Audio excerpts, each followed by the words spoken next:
Where this begins, and believe me when I say it begins, because where you think this ends, it doesn't end. It begins with Air Force Academy cadet Robert Bennett and his fiancée. It's October, middle of it, 1970, and he and the girl are driving home from a football game. Now, he knows the area pretty well, but probably not as well for what he's about to do. He decides to take a shortcut home to Burke. And he goes off the 123 and takes an exit at Clifton, which takes him to Henderson, and then takes him to Colchester. And it's at Colchester where things get a little bit hinky. He instantly realizes it ain't daytime. In the dark of night, taking that route is a big mistake. It's a single-lane highway. Actually, it's a one-lane highway because there's no dividing lines or anything. Anybody coming in the other direction, you got to give ground. It's one of those areas that's dark, got a lot of horse farms, the old Presbyterian church, and the Colchester Bridge, the railroad bridge. Underneath it is a tunnel, and that's where he's got to head. So he's making his way down, and he knows he's got to slow down in that area too because it's a dark one-way tunnel. So as he's making his way towards it, and he's really uneasy, out of the right side of his eye, he sees it. And his fiancée sees it too.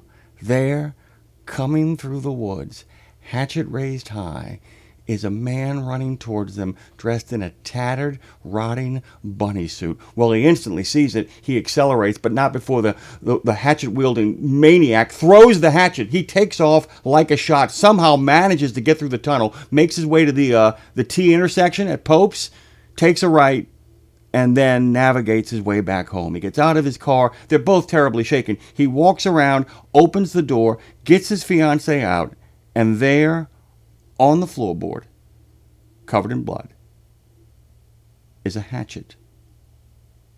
And it's there it remains until the police come and fill out the report. You can check this, by the way. There's all kinds of Washington Post stories in October from 1970 detailing the mysterious appearance of the Bunnyman. But we're not done. 2 weeks later, October 30th, Paul Phillips, a security guard who actually is watching over the exurbs and the suburbs that are beginning to go around that area. Remember, there's not much going on down in the Colchester area because it's horse farms and it's really dark woods. He takes the shortcut too. He's making his way down the same road. But this time, as he slows down to make his way through that tunnel, there, in the middle of the road, holding a hatchet, in a tattered bunny suit, stands a man. Well, he tries to rev his car. That doesn't work until finally Phillips, who is a security agent, reaches for his pistol, opens fire, but when the smoke clears, the figure is gone. Phillips, as well, calls the police, fills out the report, you get the idea, and more stories begin to circulate. And from that point on, from that moment in October of 1970, the Bunnyman of Colchester Bridge makes a name for himself across the entire Northern Virginia area. Now, you could make a case that the rumblings of a discussion of such a figure have been going on for quite some time across that area, since the 1950s, in fact. And you could also make a case that that moment in time in the newspaper inspired numerous things to begin to pop up all over the country, sightings of other men under bridges, sightings of all kinds of characters and figures. As we talked about last week, we know for a fact that the beginning of the rash of serial killers using hitchhiking and pickups and roadside began to accelerate right around this time. And you can draw a cultural movement through it. From those reports to the Texas Chainsaw Massacre, to the Hills Have Eyes, all the way to Halloween and the slasher film. So it turns out the most popular form of horror ever might be inspired by events under the Colchester Bridge. And that's what we're talking about on Gauge Illuminations.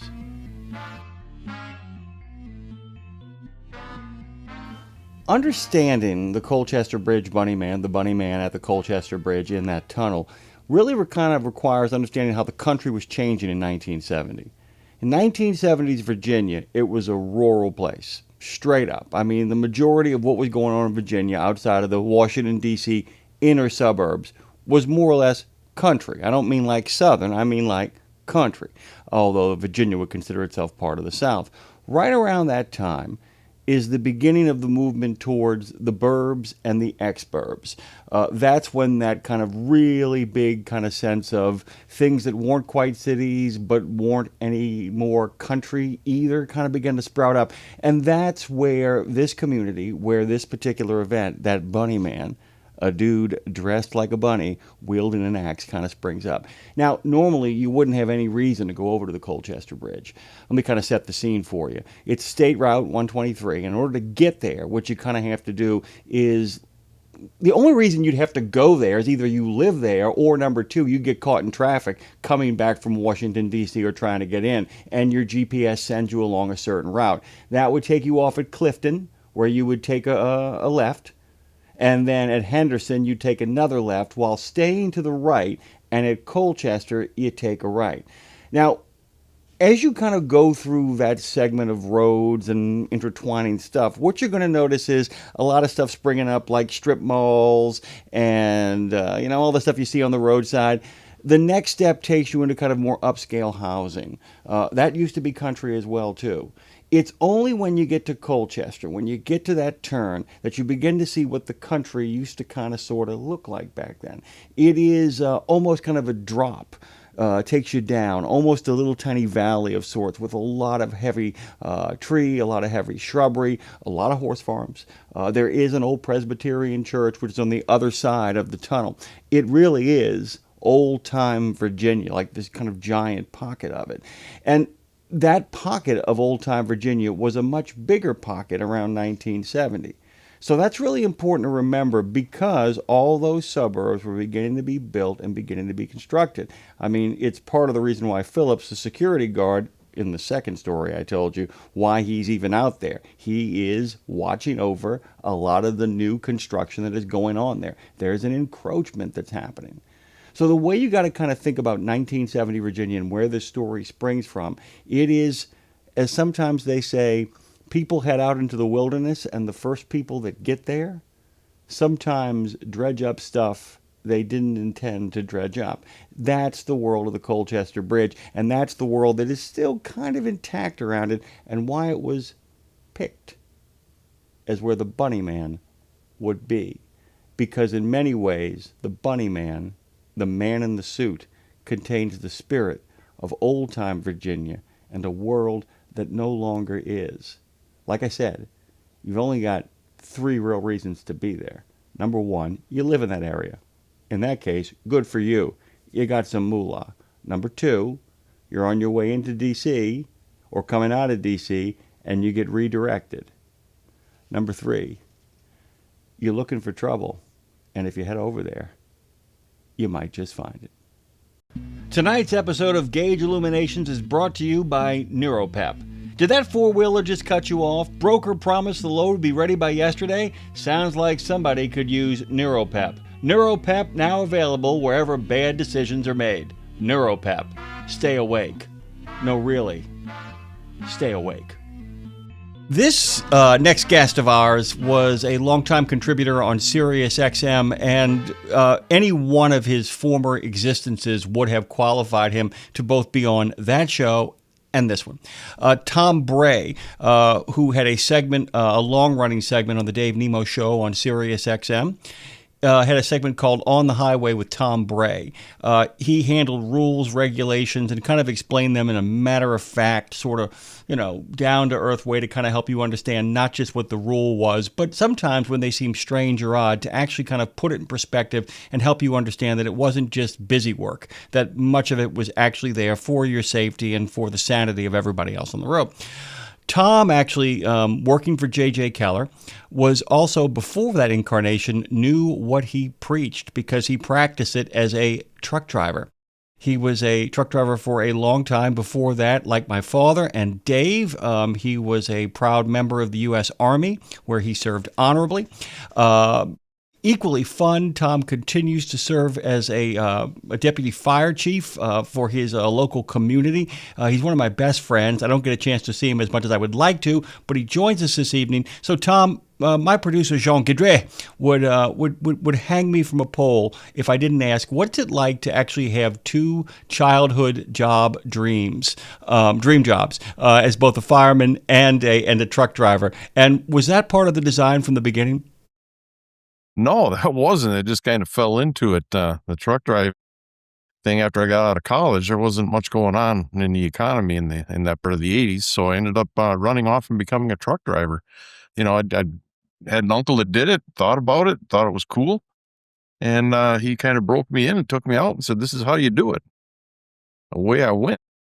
The firefighting thing did have a long history, though. I dug out, my mother gave me all my elementary school books that she'd made. And as a kindergartner, when it said, what do you want to do when you grow up? It said, I want to be a fireman. So, that was something that started early, apparently. So I was, we've talked about this before. I was raised by both railroad people and also raised by firemen. Willie McCrossan, who was the longtime fire chief of New Orleans, was my uncle. He's the one that made that heartbreaking but necessary decision to tell the parades no more parading through the French Quarter because you will set the whole thing on fire if any of you ever turn over.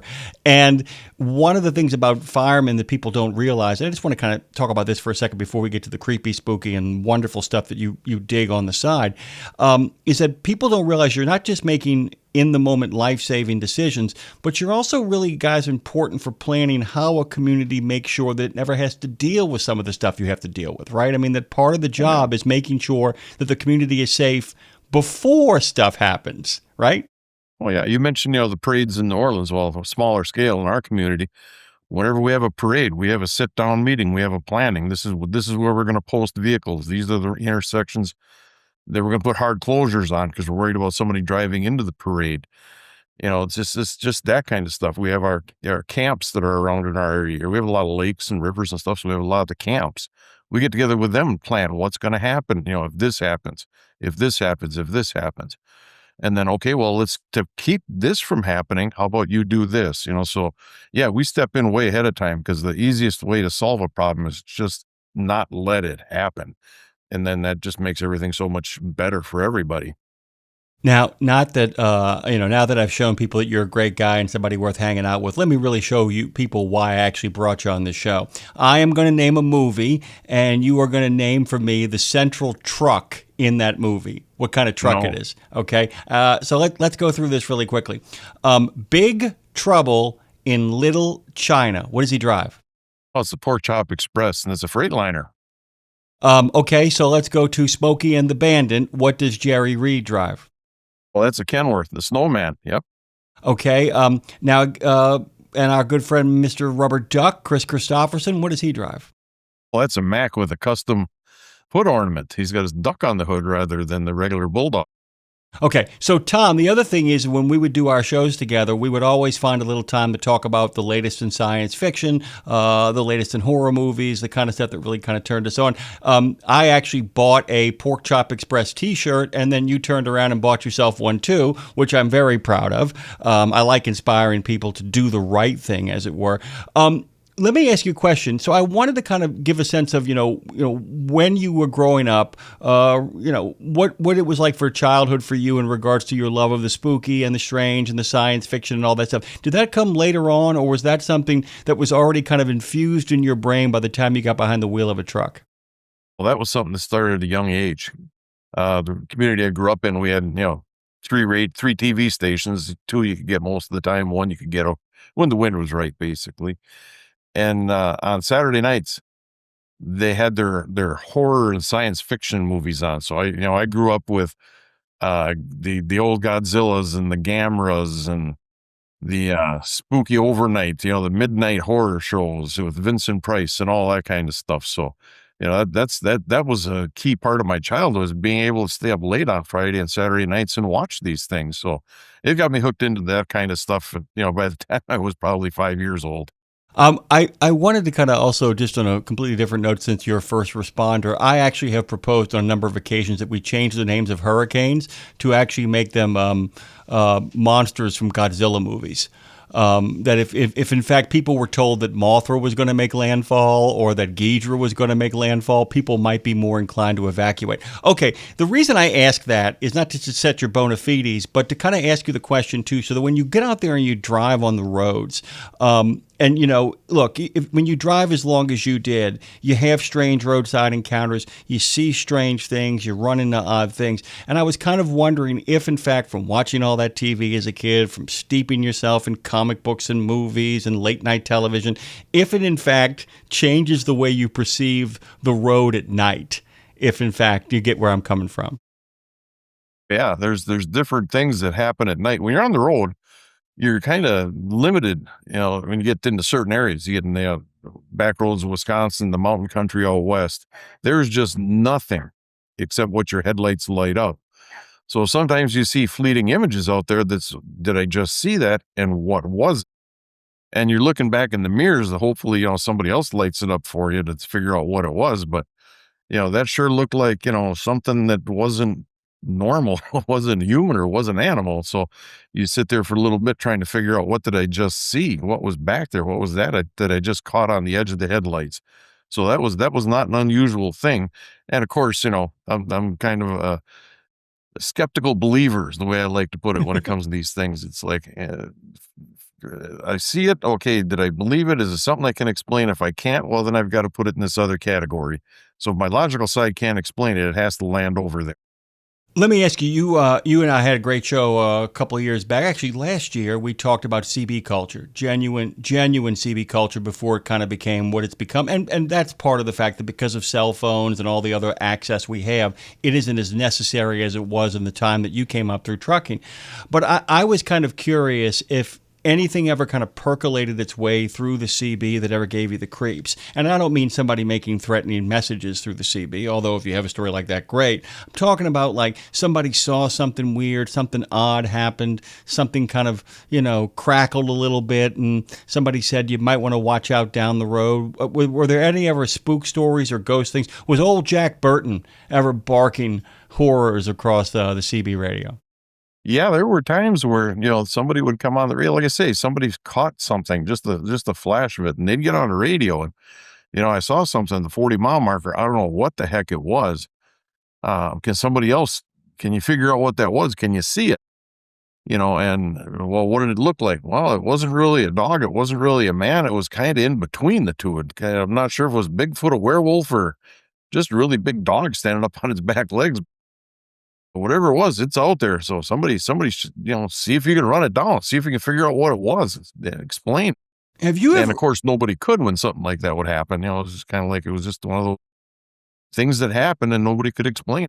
Have you ever heard there is a theory that says as you get more, that the black dog, and we're going to unpack the black dog in a second too, because, the topic of this show is the Bunnyman of Colchester Bridge, which of course is the murderer dressed like a bunny rabbit under the bridge in Colchester, Virginia. But it really sets up a lot of what I call strange roadside encounters, the weirdos on the side of the road.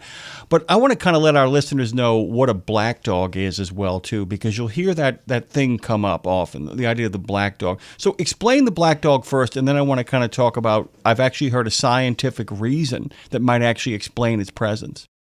Well, the black dog is an omen. That's kind of the way that I've always understood it. If you see the black dog, you're the only one that sees it too. That's the other thing that, if you follow the story, you see it, that's an omen. Something bad is about to happen to you specifically. So that's where the black dog comes into play. You see this dog, and there's different iterations of it. You see it on the fringe of your vision, or it's running right at you, then it's gone. But that's an omen that something is coming for you or coming at you. Yeah, and I've actually heard, and you can look this up, that there are theories that when drivers get to a certain point of tired, the way they see things in their rear view mirrors creates these, I guess, this kind of black. We've all had this experience. We get really tired and we almost keep our peripherals but lose our ability to see what's directly in front of us. And that people actually see a black spot and they'll notice it in their rear view mirror. And that there might actually, just like the sad thing is, and they tell you that the light at the end of the tunnel when you die might just be your eyes expanding before you finally blink out.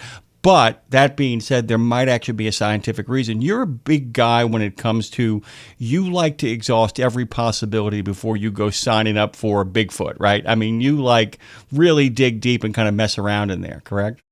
Yeah. That's this logical side of my mind. I've got a pretty good side, logical side. So that's what my mind and what I always want to try to do is let's try to explain it first. But I'm also a skeptic, or I don't know, whatever you want to call me on that side of things, because it's like once the logical sides run the course and can't nail it down, then I have to put it over there. And that's what I like to call my unexplained part, because there's things that we just don't know what's going on. We don't understand.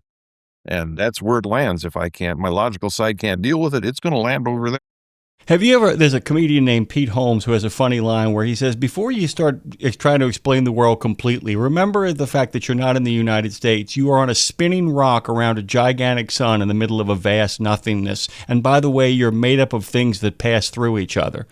So if you can explain that, maybe you can kind of talk down to people who, might actually see the spirit world out there. Have you ever had and it can be explainable, but have you ever had an encounter out there on the road that, or as a fireman, or in any of your kind of on-the-ground experiences that have really lingered with you, stuck with you? Oh, yeah. I had, it's just one of those situations. I was stopped for fuel and meal and whatnot, a break basically in New York, out in the woods, Western New York. And I had a waitress that was, to put it bluntly, she was off a little bit. She just wasn't quite right. Nowadays we call them goth. Back then, this is in the 80s. I don't think they really had a name for them. And I apparently said something that offended her. And her comment to me was, "You are going to pay for that." And, I kind of blew it off and away I went. All of a sudden, I got out to I couldn't find things for the next day or so. I couldn't find things in my truck, and my truck was organized. I knew right where everything was at all times, and things just weren't there. I woke up the next morning and I had the tread gone off of a recap. It was just gone, and I didn't let tires go. I took care of them, so that was weird. I had bad directions from a customer, which I always took my directions, verified them on a map. So it kind of made sense, but they were bad directions. They were wandering around a lot in a town in New York. They got there, the customer was closed. Something had happened and nobody came in that morning. So I was there all by myself. And it's like, well, that was kind of weird. Finally got loaded and got going. And then my truck gelled up, and it's like, I'm a northern driver. I treat my fuel. This doesn't happen to me. And it's like, this is just getting to be too much stuff. And then I almost got run off the road, by a car. And it's like, I don't know what I did to that waitress that she said, "You don't know what's about to happen to you." But for the next 24 hours, literally everything that could go wrong did go wrong. And I'm convinced to this day, she cursed me. She went to the back somewhere, pulled out a voodoo doll or a Ouija board or whatever she had back there. And she threw a curse on me because I offended her somehow. So basically, the next time I stopped at a truck stop, I left that waitress a really big tip trying to even things out with the truck stop gods. So this would end. Well, it was incredible. All the things that went wrong in a 24-hour period after that. There's really good news in that, though. So it's obvious that she thought there was room for improvement, though, because rather than hit you with her fastball, she gave you a 24-hour wedgie, Yeah. And so that kind of works itself out, too. I always ask this on our old show. I always kind of try to figure out, what are you watching these days? What's giving you the creeps? What are you scared of? What are you and the wife enjoying? And is there anything you're looking forward to? The big thing we really enjoyed, and was the Stranger Things. I've got to give kudos to that show because we watched it. There's a little letdown for the 1 year, but man, it was great all the way through. That was, as far as that goes, it was just incredible. And other than that, we've been just kind of catching whatever's streaming. We've been watching some. I hate to call it normal shows, but we've been watching some normal shows of late. So a little comfort food never hurt anybody. By the way, I enjoyed Stranger Things. I will tell you, there were one too many times, though, Tom, where I just got this terrible sense of deja vu all over again, because that's my primary stomping grounds. Because if in that movie, I would have been in that television show, I would be 2 to 3 years older than those kids. And so kind of watching that play out, that great episode where they all show up in their Ghostbusters outfits and nobody else has costumes on, man, that is like peak high school humiliation writ large across the board. Do you have a favorite urban legend? I mean, there's so many creepy and crazy stories out there. I'd feel remiss if I didn't ask you what your favorite is. I mean, we did the hitchhiker last week. We're doing, the maniac under the bridge this week. Mm-hmm. But it doesn't have to be those. Are there any that really that you kind of, that as opposed to just being fun, give you the creeps if you think too long about it?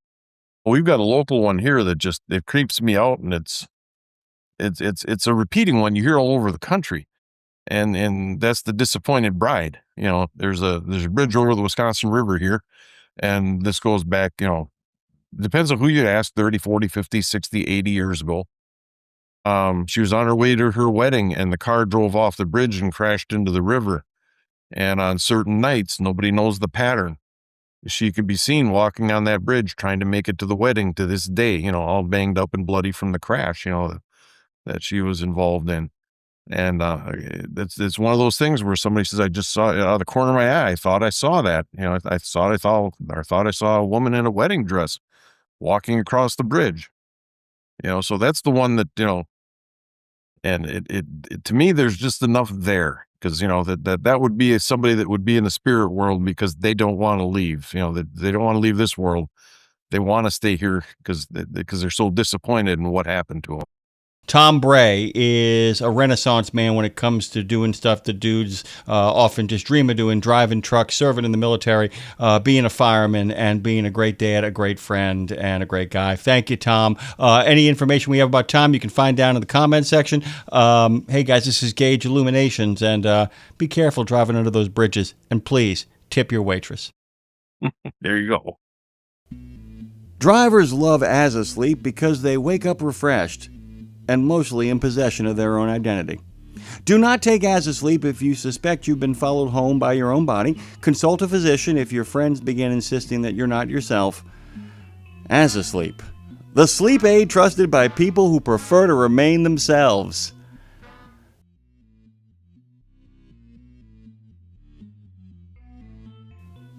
Before I begin my strange news of the road segment, I always like giving people a peek behind the curtain. One of my things is kind of telling you how I do things. And as I prepare, I got to kind of look at trends. I mean, we're a weekly show, so you can't be like up to the minute news, breaking news, that kind of stuff. And so, I use the interwebs, and I will do some searching and putting stuff together. There's a number of really trusted sites that, while they don't cover news of the road that's weird, they do cover news of the road, and occasionally there are weird stories. But you look for fragments and bits and pieces. I have to tell you something, though, guys. The amount of stuff that passes as news these days, it boggles the imagination that people just accept things. And I realize something. And look, the fact that this popped up on my feed didn't bother me. The fact that I know that people buy what they're selling here, because this is a story, the first story of Strange News of the Road, is an optical illusion inside of an optical illusion. We're all big fans of the Warner Brothers cartoons, right? And we're all big fans of the Roadrunner cartoons. Perfect for a road discussion. And since we're talking about tunnels today, this is kind of perfect. Okay, so we all know that Wile E. Coyote would often, one of his schemes is that he would paint a solid wall as if it were a tunnel in the thought that the Roadrunner would run smack dab into the middle of it. Boom! And then, of course, the Roadrunner would go straight through the tunnel. Straight through it. Gone. And then Wile E. Coyote would shrug his shoulders, he'd rear back, run, and then smack, squat, dab into the wall. It's a standard bit. It's why, there's been discussion of Wile E. Coyote suing Acme. I think that's a movie in the works, by the way. So, life imitates art. This is the way, or maybe not the way, from Monterey. This woman driving a car in Monterey, Mexico, was approaching a bridge tunnel and saw that there was a second tunnel by which she could actually bypass the traffic she was in, and slammed right into the wall. And here's the problem. It was a mural.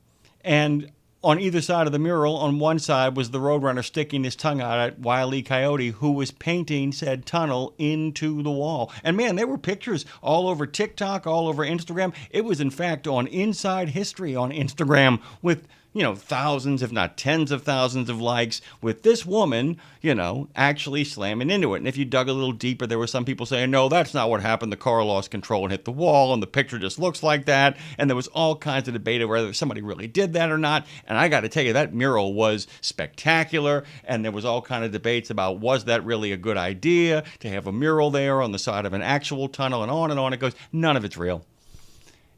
It's absolutely not true. It's floating out there. It's a story that actually got told in Brazil about a decade ago, and now it's made its way to Mexico, to Monterey. I guess it's slowly creeping its way back up to us.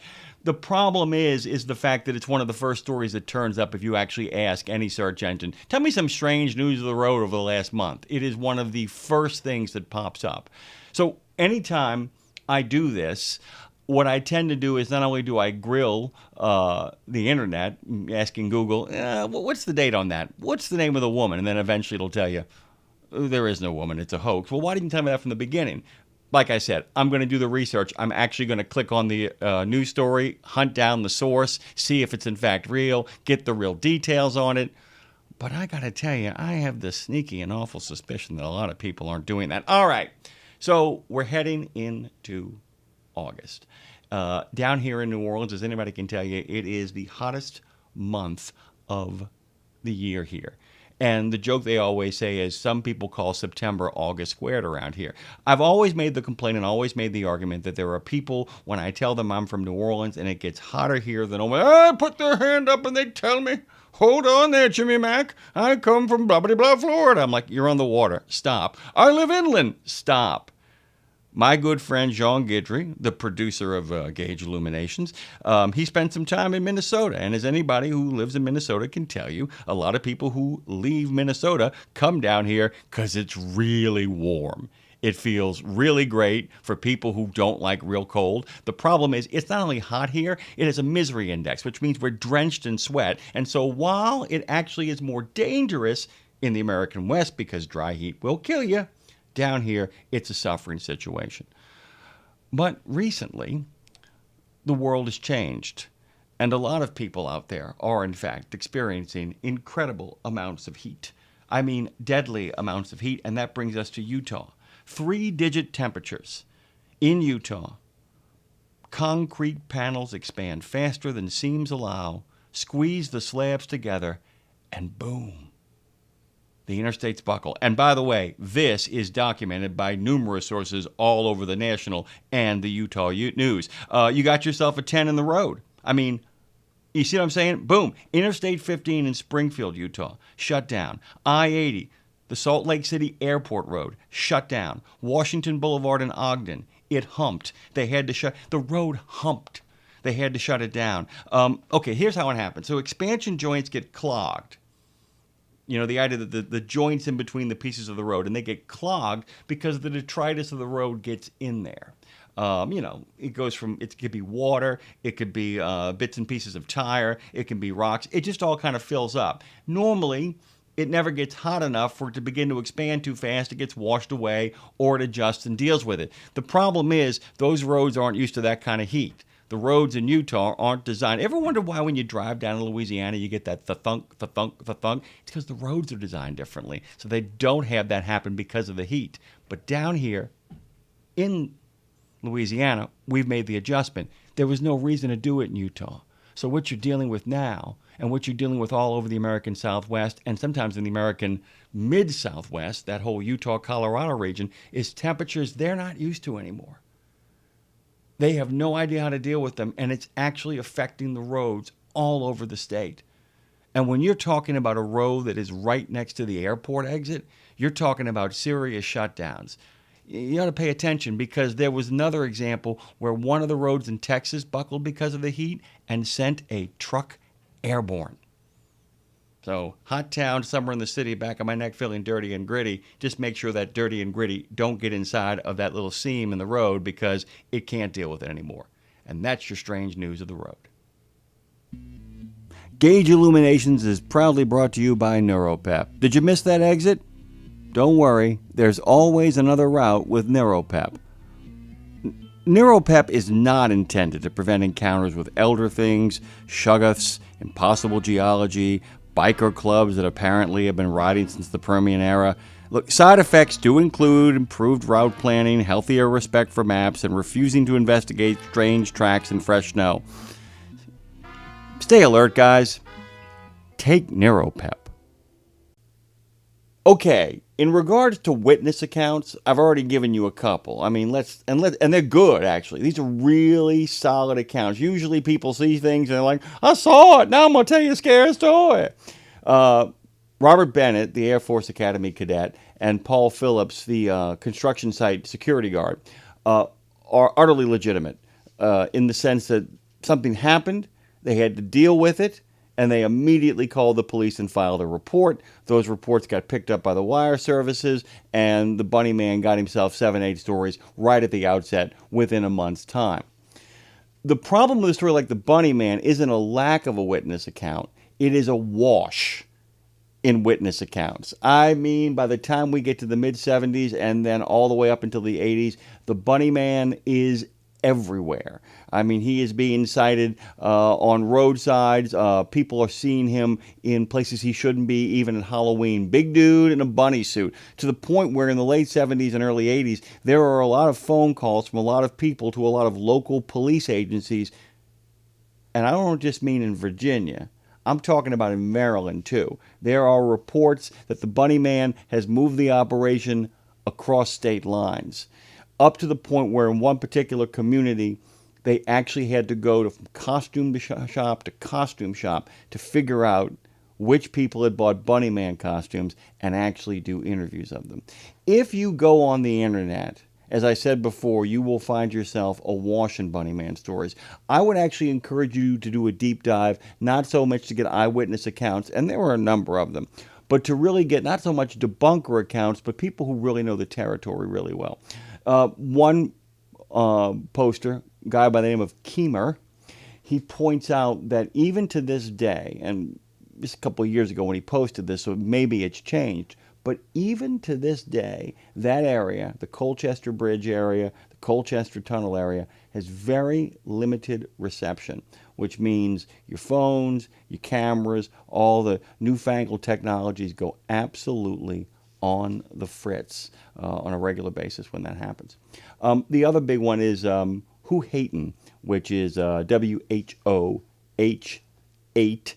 number 8, IN, Whohatin, who also points out that because it's still not quite suburbia over there, that suburban creep that they've talked about has not quite gotten there, that there's still a lot of wildlife, there's still a lot of darkness, and the combination of a lot of wildlife and a lot of darkness and the fact that you have to drive slow, that's a really crucial thing, makes it, well, almost unavoidable that if you take that road late at night and you're by yourself or you're being quiet, you're going to see things that aren't there. You're going to hear things that are there. You're going to feel something all around you. The space is actually filled up so that anybody that goes there ends up feeling something like that. There are also numerous reports to this day that there are a lot of police that get called into the area on a regular basis. There's always a little bit of a flashing light action down there at some point, breaking through the darkness, which means they're checking something out too, which of course has led to more rumors and more stuff on the internet and more Reddit stuff. It continues to grow, it continues to expand, but the really fun thing is every once in a while you'll get a local or somebody who's taken a folklore class at the University of Maryland or Virginia who actually leans in and kind of explains the whole thing to you. There's a lot of facts there. There's a lot of information there. And there's a lot of Bunny Man all around us. Don't ever forget, Gauge Illuminations is brought to you by NeuroPep. If your co-driver says, I think I found an ancient city beneath the ice, it's a good time to take your 10-hour break someplace warmer, preferably somewhere with a functioning road system and quick access to NeuroPep. NeuroPep. Some expeditions should stay on the map.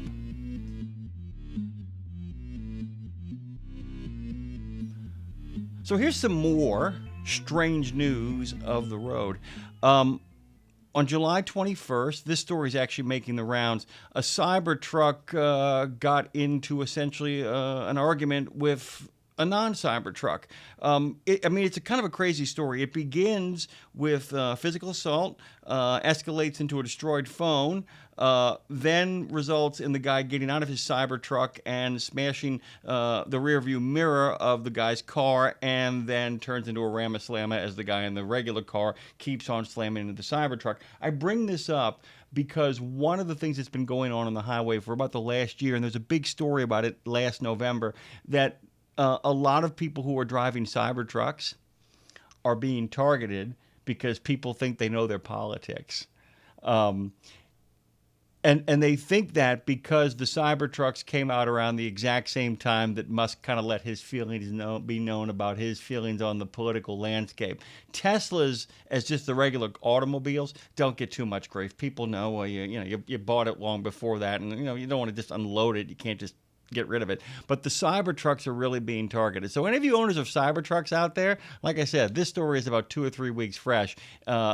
Remember, if things go sideways, they go sideways really quickly. But, we're talking about the Bunnyman of Colchester Bridge. And before I get to the sinister ice cream truck story that I want to talk about, there is something really fun that I kind of ran into on the internet. So there is an apocryphal story, maybe an urban legend, about a woman who comes home one night and she's driving home, and on the side of the road before she pulls into her house, she sees in the middle of the road a deer carcass.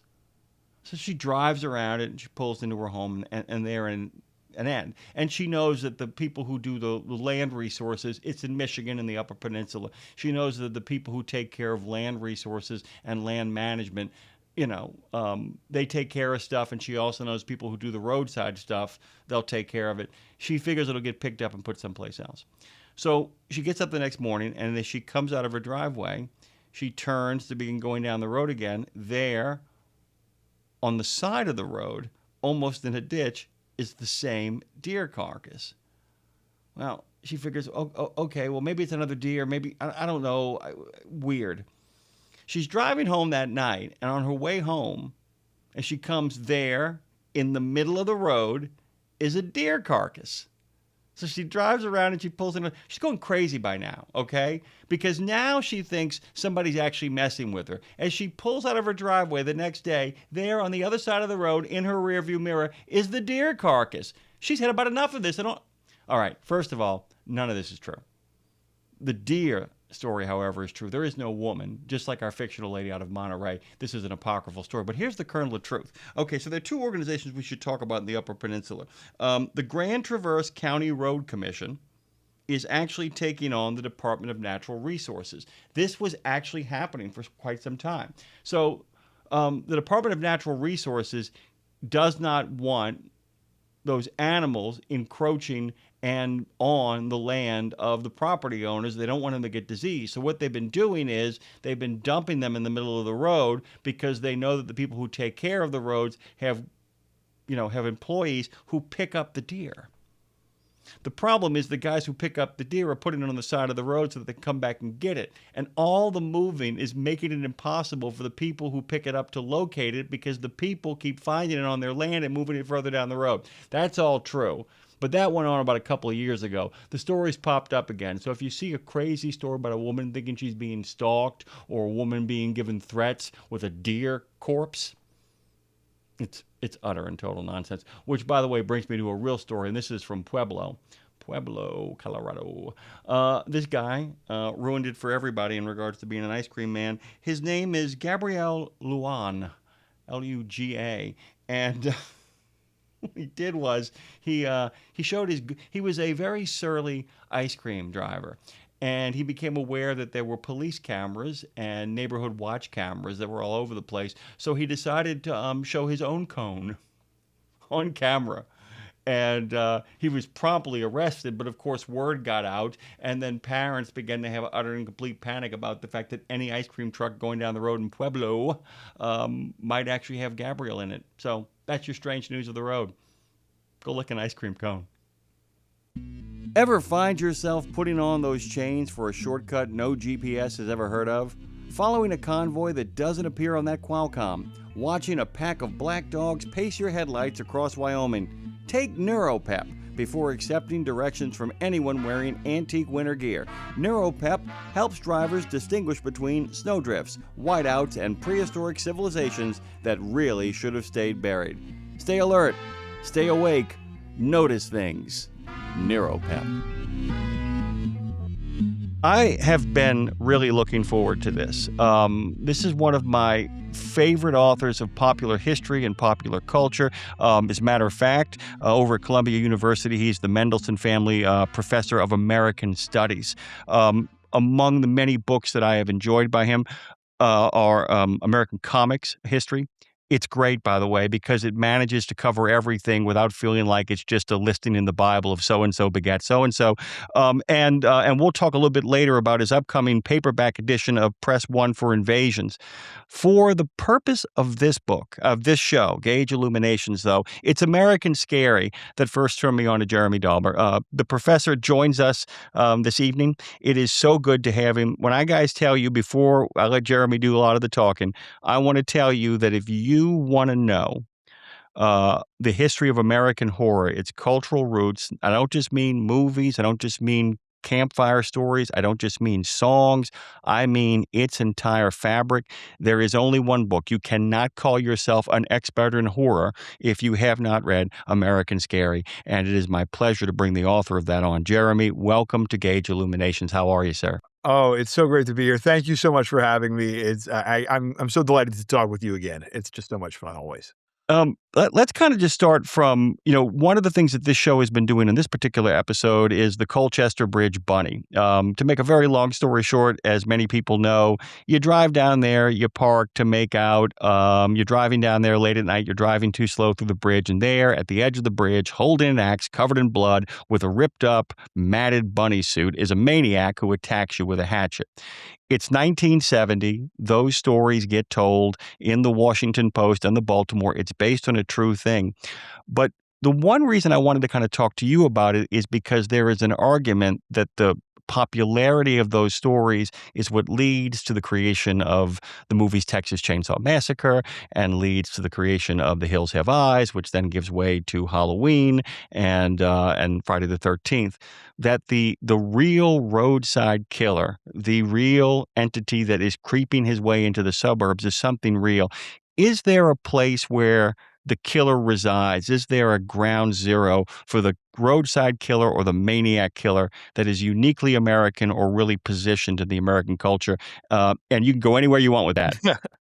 I mean, I think it's a great question. I mean, I think one of the things that we can talk about, like you're saying, is, we have these myths in America of the road, right? Of this sort of, this open area that you can kind of go along. And, that there are dangers, but in some sense, they're kind of controllable dangers. If you have kind of the right qualities, right, you can conquer this kind of, right? That's our myth, right? And, in some ways, the horror is kind of the flip side of that myth. Actually, it's not controllable. Actually, there's something random. There's something scary and it can come out. And that can be nature, but more as there begins to be some process of, and I'll put this in kind of quotation marks, civilization onto this, right? Part of the horror side is that the civilization also breeds monstrosities, right? And so we have this also as part of this landscape of American history in two particular kind of ways. One is that the places that you think are going to be refuge, they're going to be places of solace or comfort, or in this case, romance, right? These are the places that are the most danger. And this is the haunted hotel model. This is the Benders where you check in and you don't check out. This is H.H. Holmes. This is Psycho, right? You have all of these kinds of things, right? So that's one kind of approach. And then the other approach is that you can have these kind of random encounters of people who are psychologically disturbed or they have some other kind of issue, right? And that they themselves will, you're minding your own business and they're going to come out of nowhere and they're going to attack, right? And that, so we have the Starkweathers in real life, we have all of these kinds of sort of single or wanderers who are you can it's almost like the human equivalent of being struck by lightning, that it can be this terrible thing. And sometimes there's an explanation, and sometimes there's not an explanation at all. It just is. And I think that the combination of those different kinds of factors are what we can start playing with in our conversation today. The unanswered is something you kind of just referred to. The idea that one of the uniquely kind of aspects of the cosmic horror, or the wide open horror of America, is that often we're left with an unsettling sense of more unanswered questions than there are answered. And that seems to be something that is uniquely American too. A lot of other cultures, before we get to this one, there's a nice button. Do you think that's because in America we like answers, we like fixing problems, we like solutions, and then when confronted with things that have no explanation, that that it really unsettles us at some kind of cultural level as Americans? And I think, one of the things, as you say, that this particular kind of unsettling lack of explanation really comes in America, right, at a period sort of in the late 1960s and the 1970s, where a lot of the kind of solace and confirming natures of explanation really begin to kind of fall apart, right? And so in some ways, you have this post-Kennedy assassination absurdism. Really? Is there no big explanation for this, right? It's just some loser with a gun, who kills the leader of the free world. There's all of this kind of development of randomness is sort of an increasing decline of belief in organized religion. And so you have a lot of these kind of moralistic horror explanations of saying, well, the reason that someone is punished is because, the reason that they meet up with this horror is because they're being punished for something, right? That increasingly lacks purchase now. And so, instead you have this kind of feeling of, well, why is this person being, killed in this horrible way? Well, because they were there. They just had this, terrible bad luck to be at this place in this time. And increasingly, that felt like an America instead of sort of an earlier kind of model. It's interesting too, because you brought up Psycho. Even Psycho plays that game of she stole the money. In case you haven't seen Psycho, too bad, we just spoiled it. She stole the money, but she does make the decision in the hotel room, no, I'm going to return it. And that shower in a normal movie is the shower of liberation, cleaning off her sins, at which point she will then move on down the road. But you brought up something really interesting. Chinatown explores this as a movie, the idea that it's like, these people don't deserve this. I mean, that happens in Texas. They're kind of jerky kids, and and in The Hills Have Eyes and in Race with the Devil, these people don't deserve it. And that, I think, hit the nail on the head too, that that the Puritan horror that you talk about in your book of the witches and the sinners being punished for their sins, this is something that really is unsettling in the sense that there seems to be no balance here. Nope, we're just going to kill you. Oh, you didn't do anything wrong. And that's disturbing to Americans who like a nice, tidy, happy ending, or at least one that's morally complete, correct? I think that's right. I mean, I think, that there's something that has always been in a kind of American horror, of what I sometimes call conservative horror, of a disproportionate response. And you see this, one of my favorite examples, I know you like this as well, of EC Comics, where you say, these like 50s horror comics, where you say, well, you did this wrong thing. Do you deserve as a result to be chopped up into little pieces and your head used as a bowling ball? Probably not, but at least, you did something wrong and you're getting punished, right?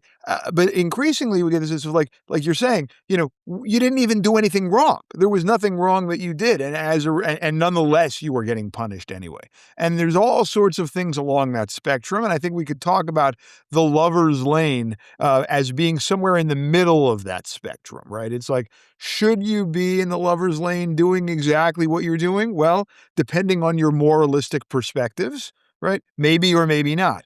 Do you deserve the fate that you're going to meet there? Definitely not, right? I mean, that's not even a question. So, that becomes a very interesting thing to say.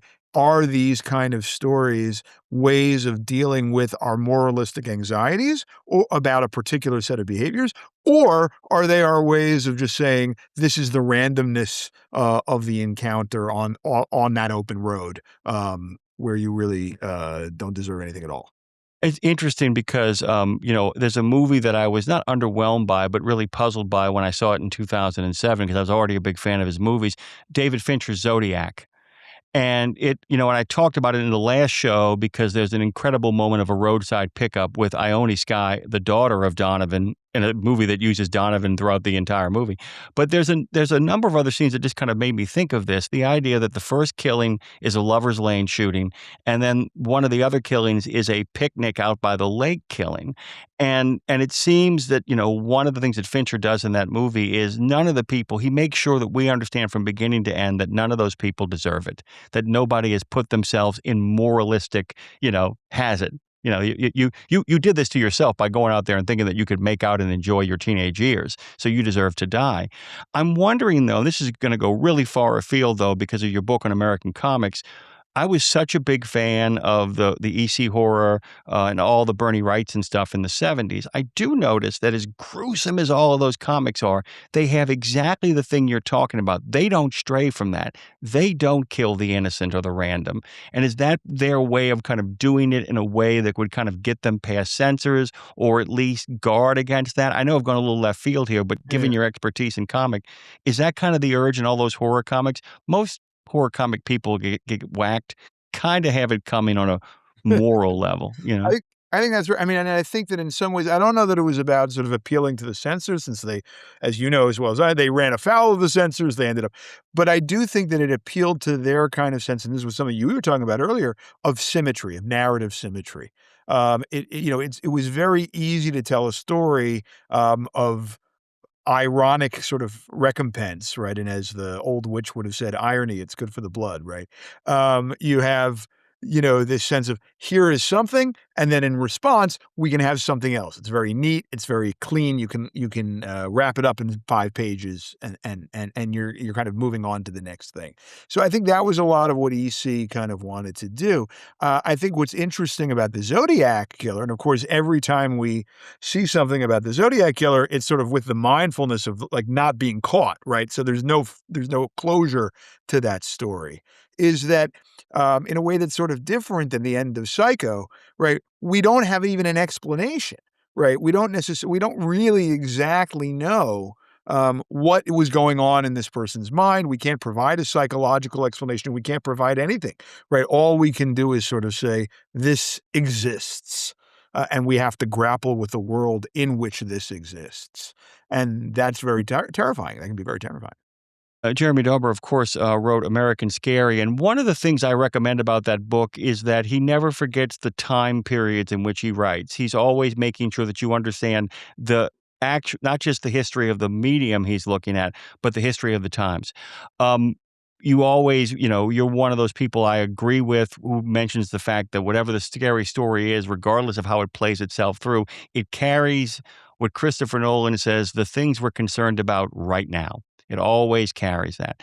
I'm going to do a little pivot here to kind of talk about something near and dear to your heart. One of my favorite movies of all time, almost every version except for even the final one, although I think it can be fixed, are the Invasion of the Body Snatchers movies, which I absolutely adore because the first one's about the communist Red Scare. The second one is the one that really captured my imagination, although it wasn't until later I realized it had as much to do with the Jonestown cults and people dropping out as it did with anything in regards to alien invasions. You actually decided, I mean, it's not the exact same thing, but Press One for Invasion in many ways plays off both the tropes of that and plays off the tropes of Invaders from Mars, the earlier film that was then remade by Tobe Hooper.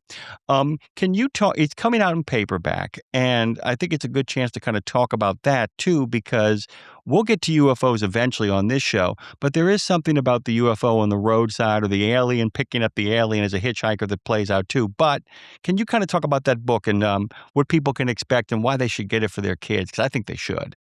Well, thank you for letting me talk about this a little bit. It is coming back. This book, Press One for Invasion, that I wrote, it's coming out in paperback. It's a middle grade novel. So if you have kids or nephews or nieces, the kids who read it seem to have a lot of fun with it. And it's basically about, just very briefly, a 10-year-old who really wants a phone and finds one on the street and picks it up. And it turns out that he can look through the camera of the phone, and he sees that his crossing guard is actually an alien in disguise and starts an invasion. He has to figure out how to kind of stop this alien invasion. And it's kind of an action-packed kind of comedy, kind of fun thing. I think one of the things that all of horror and science fiction and fantasy do, and I think the book does this to kind of bring some things together, is that it gives this sense, which can be wondrous and remarkable or terrifying, that the world that we think we live in is much, much larger than the one that actually, the one that it actually we believed it to be. Right. And so, this kid is walking around minding his own business. He sees his phone, and all of a sudden he's in kind of interplanetary and intergalactic intrigue. Right. That is the same narrative as, you know, uh, Bilbo and Frodo deal with from the Shire and sort of the Lord of the Rings when they finally right, and it's the same narrative as have on the side of the road, and these lights come down, and all of a sudden there's a world, or you realize that your house is haunted. All of a sudden, the world is much, much larger than you imagined, and you can take that in lots of different ways. And I took it, hopefully, in a very fun and cute way for kids in Press One for Invasion. One of the things about it, and by the way, guys, this is one of those things where I can't even show you that I've read the book, because right from the get-go, after the first kind of establishing these kind of middle school kids and kind of having that sort of, what I call that 80s movie sort of energy of everybody's pals and friends, the twists come fast and furious. So I'm always kind of loath to kind of give that stuff away. But you mentioned The Hobbit, you mentioned Lord of the Rings, and something else I wanted to talk about in regards to the difference between why American Scary is so important, in the sense that with a lot of European books, the Hobbit kind of is driven by the idea that we never go anywhere. We always just kind of stay in the Shire. Somebody needs to have an adventure. The American experience is you often have to create characters who are used to traveling. That it's like it's something in the American psyche that says, "Oh no, we've gone out before. We're going out again," which is what often gets people in trouble. The hubris of, "We've done this. We know how to navigate. We can deal with the problems on the road," and that sort of thing. And I'm wondering, in your book, in this latest, in the paperback coming up, if when you were writing it, you had a sense of kids are in the world we've lived in today, while all that stuff might be terrifying, we've been imaginatively set up for it as early as the 70s, from the moment Close Encounters in 2001 and all of that stuff. Is it different writing when it is not so much the unknown, but a confirmation of what is secretly believed? Make sense? Yeah, I think that makes a lot of sense. I mean, I think that it's fun to kind of talk about those things as kind of, as we're saying, sort of opening up this sort of confirmation of, oh, yes, right. And as you know, sort of some of this idea of seeing sort of this world of sort of aliens out to get you sort of underneath, right, is from sort of this classic horror trope, something like They Live or Invasion of the Body Snatchers, right? But because it is for kids, what you also have is the comfortingness of, to take the subtitle of The Hobbit, There and Back Again. You're going to go out, you're going to have all these adventures, you're going to this, and then you're going to be tucked in for bedtime, and that's going to be okay too. And that's part of, I think, if I may, a mostly successful kids book, but it's not the province of an American horror story necessarily, right? We don't necessarily want to know whether or not everything is going to be all right. And much of the American experiment of going out there, we don't actually know sometimes what is going to happen, whether it's Lewis and Clark or, or any of these sort of or going going to the moon, right? We don't really exactly know. And that is both terrifying, but also sort of gives a kind of grandeur to our narratives of what we tell ourselves anyway. One of my favorite things I've ever heard was somebody, this wonderful professor of mine said, "Do you know how you're watching a good production of Hamlet?" And I said, "No." He said, "When you get to the final 20 minutes and you start thinking, this time he's got a chance." Wow.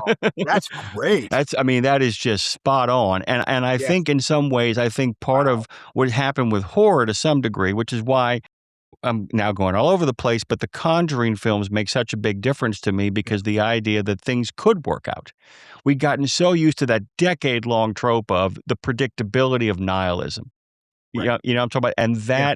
that Yeah. seemed to be like almost a go-to in the sense of it, and we don't keep them to the point where, like, Black Mirror literally had to put a good ending episode in there so people wouldn't just be tuned off.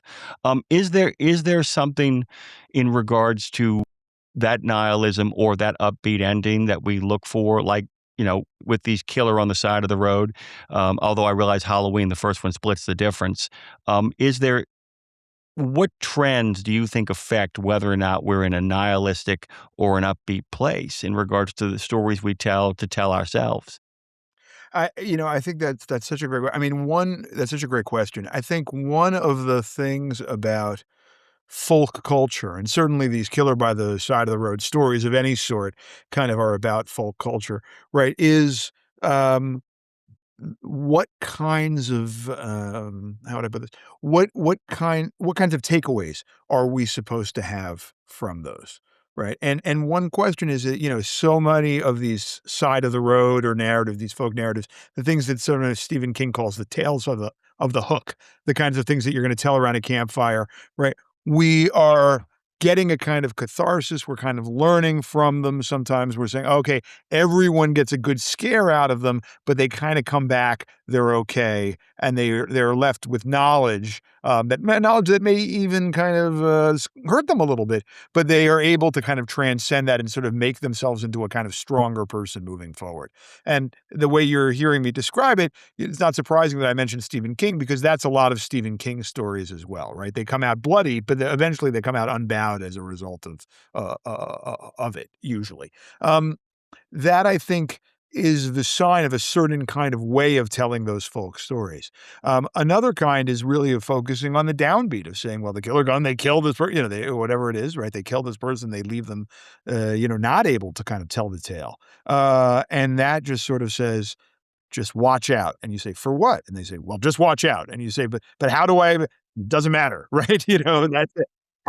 Um, there's nothing you can do with that except be more scared. And that's something that we've all lived with at different points, in history and in our lives. The perpetual vigilance, right? Where you're in this Yeah. perpetual state where the state of emergency is the norm and not the exception. Okay, so let's kind of go back to you in regards to some of your own personal tastes. Do you have I'm going to ask you the questions in this order. Do you have a favorite movie that falls into this kind of, the singular killer? Why? And then number two, what's the strangest thing that has happened to you on the road? We'll save that one for the end, but let's start with your Okay. favorite sort of dude or dudette. Well, I think that the movie that I have now, am really just over the moon about, which really puts right into the kind of things that we're talking about. It's a movie I talk a little bit about in the American Scary, but it's called The Sadist, and it's from really right around the period of the Kennedy assassination, and it's probably the first movie that is based on these stark weather killers, these kind of roving killers from sort of the late 50s. Um, and basically, you have these people who are driving and they take a wrong turn and they meet these two psychotic individuals, basically. And it doesn't end well. I'm not going to ruin it for people. You can find it, I think, on YouTube even. But it is a story which is in the way that we're talking. It is quite nihilistic in its approach, right? There is no moral reason why these people encounter these people. They've done nothing at all wrong, and they do not emerge unscathed or bloodied but unbowed from these encounters.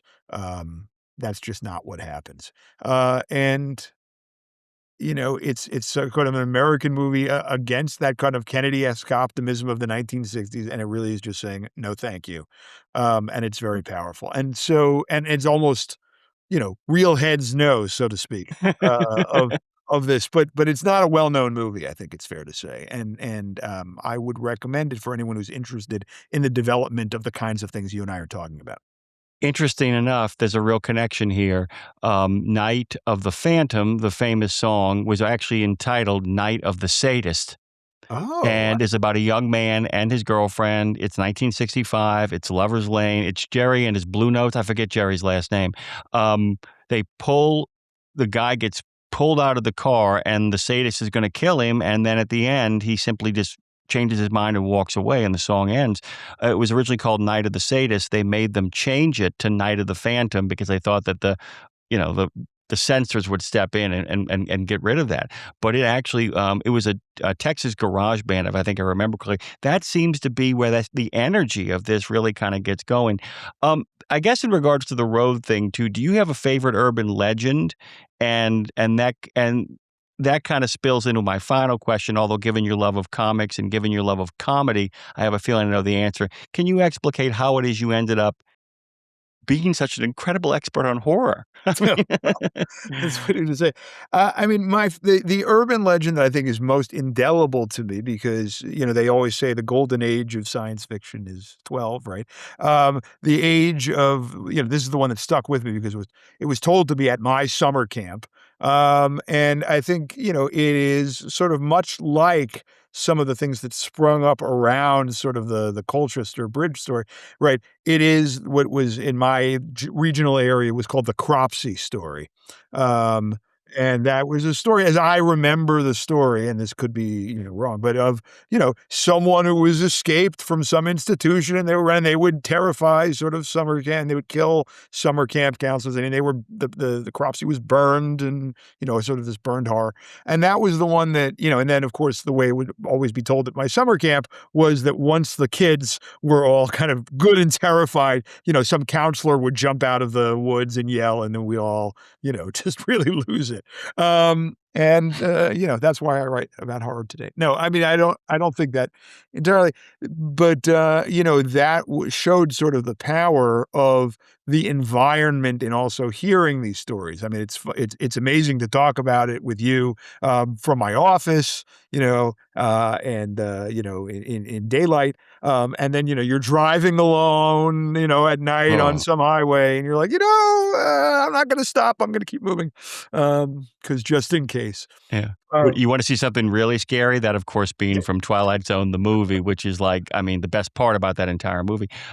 sure. We only have a little bit of time here left. I do want to make sure we mention once again, press 1 for Invasion is coming out in paperback. It's a wonderful book for the kid in you and us all. But if you have kids, fall into that sweet spot. I call it 8 to 11 to 12 to 13. That sweet spot. If you want to introduce your child to the love of reading and being scared, for the 8, 9-year-olds, maybe you read it with them.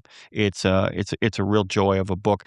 But I do want to kind of close out. Have you ever had anything, like I said, you've been driving down the road by yourself at night. Have you ever seen anything on the side of the road, Jeremy, or had a moment at that truck stop or at that hotel where it's like, you know what, maybe the Holiday Inn is a better place to go than this quaint little place. Well, I certainly, not a roadside encounter, I will say that, but I have had, I've stayed in my share of hotels that not I don't seek them out, but that it turned out there was one time when I was in Australia. Actually, I was giving some lectures in Australia, and they put me in some hotel in Sydney, and as I was walking to my room, the person, I'm not going to attempt an Australian accent, the person who was helping me with my suitcases was like, you're in the haunted room, right? And I said, what? And it turned out, there was, and and I had jet lag, right? So I was awake, and so every single noise, right? But that didn't really feel so like I genuinely felt. The one time that I genuinely felt was I was in um I don't even remember where it was, but I was in some city that was across the world, and I was walking along, and I saw someone, and I said, "I think this person looks familiar," and I couldn't figure out why until about 20 minutes later, and I realized that it was me. Or more precisely, it was my doppelganger. I was, but like exactly, it was the person who you saw sort of staring out in the mirror, and that person was just sitting there eating pizza. And I do not really believe in doppelgangers, but I'm like 70% sure that there was somehow some freak of genetics or whatever it was, evolution. You ran into your trope or somebody who had the same cut of their jib. Really That's quickly, right. my brother and I went to go see Notre Dame play Michigan in South Bend one year, and hotels were at a real premium. And we heard and so we were in this place was a dump. And we heard the couple next door arguing and screaming and threats and all that kind of stuff. And I said, wouldn't it be funny if the girl showed up in a few minutes, knocked on our door with a bag in her hand, asked us to hold it for her, and he couldn't stop laughing about it. So about 20 minutes later, 30 minutes later, I get a knock on the door. Oh And my and my God. brother Ryan goes, I said, what is it? He goes, it's a woman at the door with a bag. Oh my I'm like, God. you're kidding, dude. You're kidding. And I went over and looked through, and there was a woman with a bag at the door. And I'm like, what the holy hell? And he goes, it's DoorDash. I ordered it. It's fine. And he opened, set me up perfectly. That's fantastic. Set me up perfectly. It was really, really nicely done. Jeremy, Oh, as always, please come back. Make more time for us because it's a blast talking about this. Have you seen anything? You're watching God knows how many movies. I mean, it's like you're literally, what, on 50 since you started this project, 54, 55? yeah, something like that. Yeah. Can you talk about that project at all, or do you want to leave that for a later conversation? I mean, I'm happy to come back and talk about it more, but I'll give the sort of headlines right now, right? Which is that for one of my next projects, I'm writing kind of a cultural history of the 1980s through movies, and so because I do these insane projects, I decided that I would try and do this by watching every movie released in America during the 1980s in chronological order and talking about them on Blue Sky, particularly. But then, of course, it'll be in the book. And so, there are, when you're watching everything in order, Whew. you are watching both the good and the bad. But the thing that you and I will be interested for this podcast, it was fascinating to realize that within a couple of weeks of each other, like 2 weeks of each other, Friday the 13th and The Shining come out.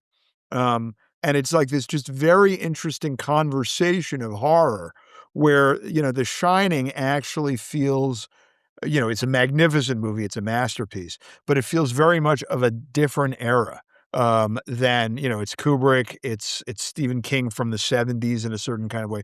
It feels very much of that period. And Friday the 13th, of course, is looking at a very different time kind of moving forward as well. So it was really interesting to see that juxtaposition. And I'm sure I'll find other ones as I had to go along. Well, that's a really great comparison, too, because this is not to attack Friday the 13th, because in many ways it is a brilliant piece of the total of movies, the idea of marketing, moment, and all the other stuff. Yeah. You can actually look at the two films and see the speed at which they're made. You can see that The Shining was it's like Michael Mann, the meticulous study of the meticulous. And, and then on the flip side, you really have almost, I hate to kind of even compare Sean Cunningham to Howard Hawks, but that Clint Eastwood thing of, that's it, print it. That's it, print it, move on. There's a real sense of kind of moving through it, but it gives it a realistic feel, kind of the beginning of the found footage movement kind of exists someplace in it. It's Jeremy, that's all groovy stuff, dude. I love having you. I know you got a life you got to get back to, but Gage Illuminations appreciate you. Thank you, sir. Such a pleasure being here as always, and can't wait for the next one. Can't wait to see you soon. All of Jeremy's socials will be in the episode when it comes out. Guys, head on over to Gage Illuminations on Substack, on Instagram, and all the other places we go. Thank you, Jeremy. Thank you.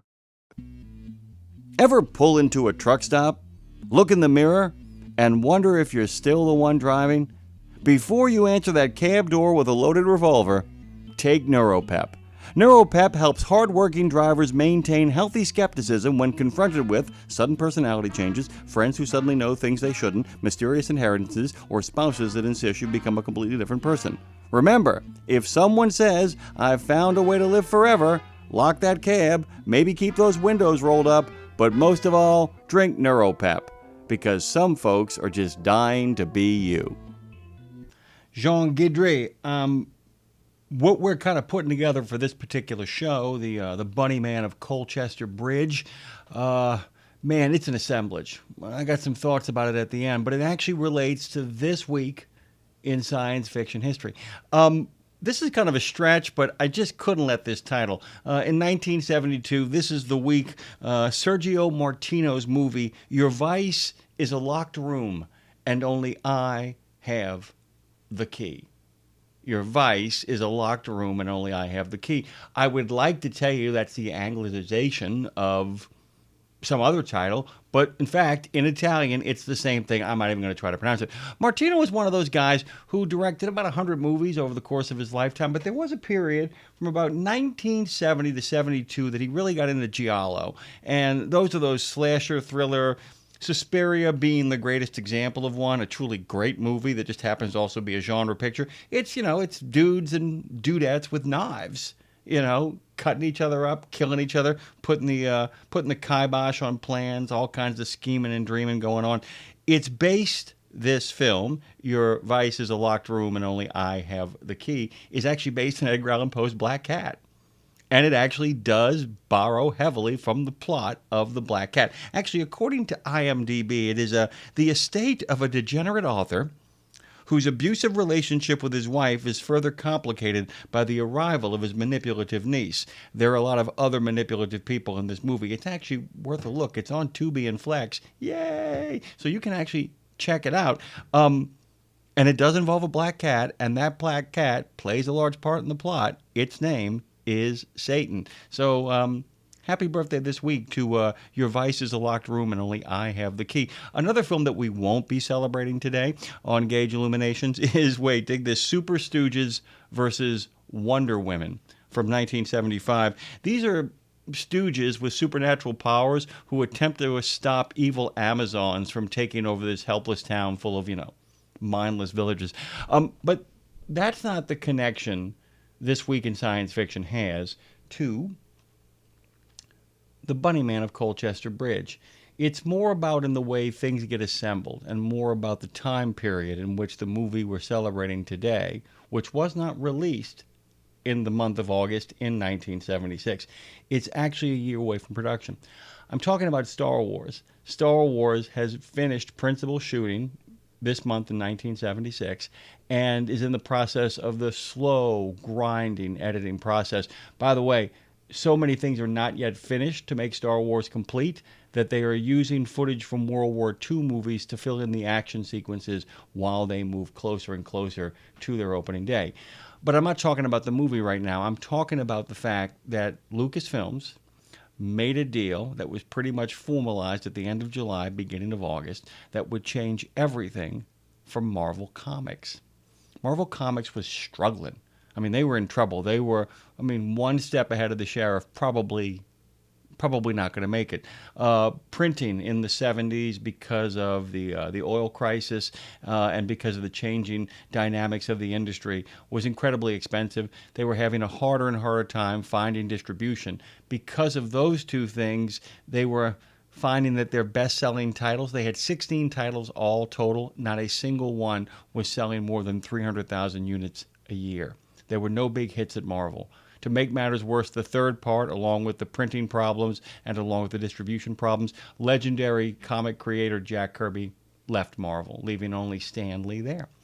There were some other people who would later on become famous. So there is a publicist by the name of Charles Lippincott, and he's kind of legendary in Hollywood circles for thinking outside the box. Now, normally when you have a movie coming up and you want to get a little publicity going for the movie, people took the Godfather strategy in the sense that, I don't know if you know this, Godfather was actually a best-selling book before it became the movie. The best-selling book was a very detailed treatment of what Mario Puzo wanted to become the movie, so they had him novelize it, and then they bought hundreds of thousands of copies in advance and made it a best-selling novel. It turned into one, and then The Godfather got made into a movie. That really won't work with a space fantasy. So Lippincott had the crazy idea that he would approach Marvel Comics and sell them on the idea of doing a comic book of the movie, a 6-episode comic book of the movie, with one big caveat. The first 2 episodes had to come out in the month before the movie was made. Now, before you say, well, of course they took the deal. They didn't take the deal. Stan Lee didn't want any part of it. Remember, this is the guy and only the guy who made American Graffiti. This isn't George Lucas yet. There are no Star Wars movies. There is no market for movies like Star Wars, supposedly. None of that is going on. So Stan Lee turns him down. There is a gentleman, by the way, though, who is the unsung hero of this entire story.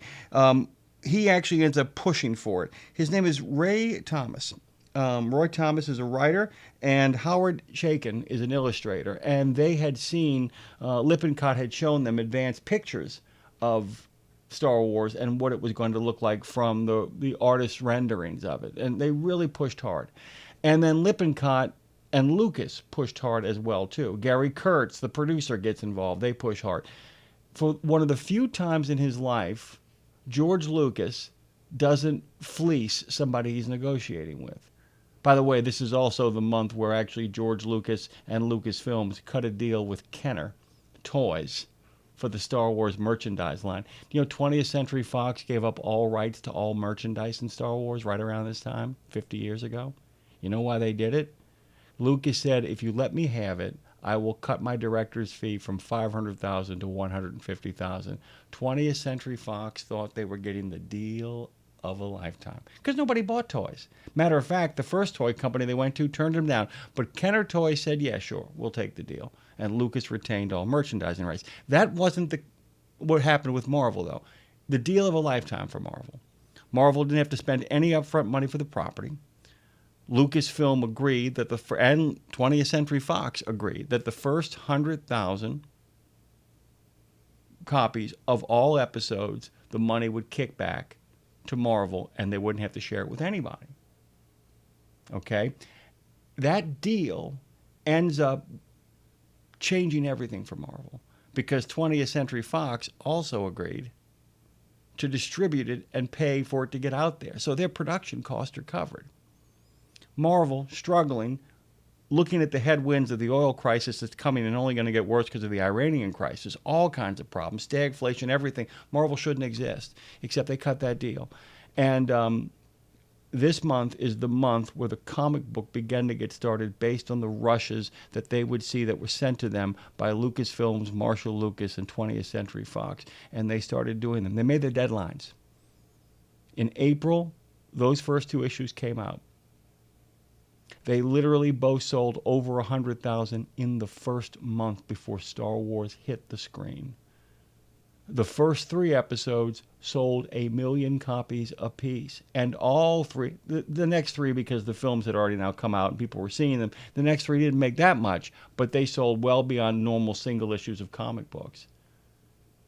Not only did they get those 6 episodes, but because there were no movies after The Empire and Return of the Jedi for a long time, they did 107 issues of Star Wars. So much of the expanded universe that we have kind of come to know and love over the years was actually developed by Marvel in those initial comics.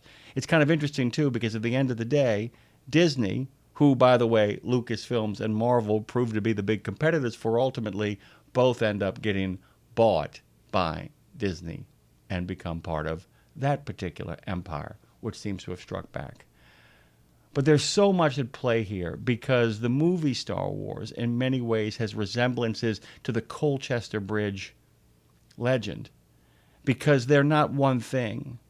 Star Wars as a movie isn't a movie in the sense of like anything I'd ever seen before. It was literally borrowing bits and pieces from the history of films, from Flash Gordon, from Akira Kurosawa, from Joseph Campbell, from using standard images, from taking Wagnerian music and creating one giant bricolage impact for one emotional kernel of a moment.